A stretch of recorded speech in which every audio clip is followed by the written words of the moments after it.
8 का सामाजिक एवं राजनीतिक जीवन का चैप्टर 2 अंडरस्टैंडिंग एंड सेक्युलरिज्म धर्मनिरपेक्षता की समझ। इसमें पाठगत प्रश्न करेंगे। प्रश्न 1, इस अध्याय की भूमिका को एक बार फिर पढ़िए।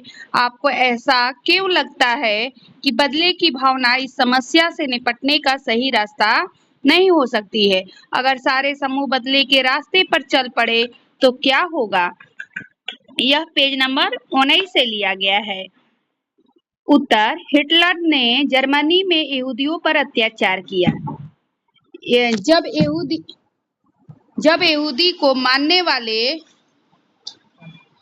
यहूदी धर्म को मानने वाले इजराइल में मुसलमानों और ईसाई अल्पसंख्यकों के साथ अमानवीय व्यवहार कर रहे हैं, तो यह एक प्रकार के बदले की भावना है, जो इस समस्या से निपटने का सही तरीका नहीं है।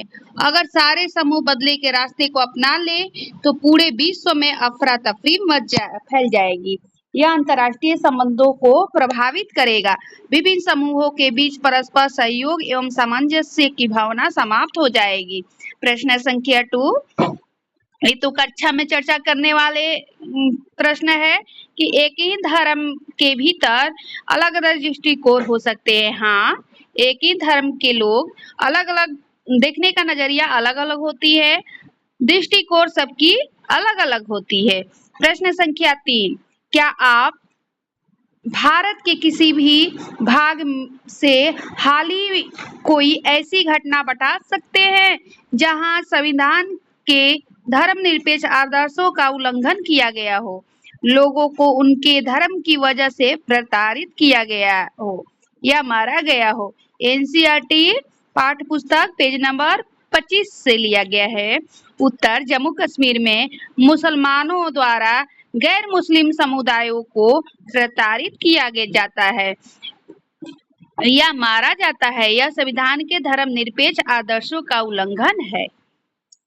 चित्र आधारित प्रश्न, उपरोक्त चित्र कथा पट में शिक्षक ने जो उत्तर दिया उस पर चर्चा करें। एनसीईआरटी पाठ्य पुस्तक 22 में।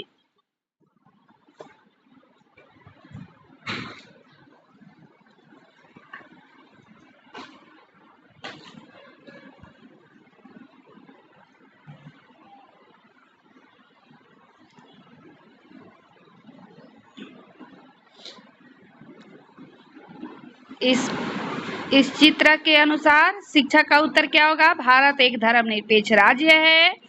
सरकारी स्कूल किसी एक धर्म को महत्वपूर्ण नहीं दे सकता। सरकारी स्कूल के लिए सभी धर्म समान है। चौथा क्या होगा? अधिकतर धार्मिक त्योहारों पर सरकारी छुट्टियां होती है। एक धर्म को लेकर सरकारी छुट्टियां नहीं होती है, क्योंकि सभी धर्मों को समान अधिकार दिया जाता है। प्रश्न संख्या 2, सरकारी स्कूलों में अक्सर कई धर्मों के बच्चे आते हैं।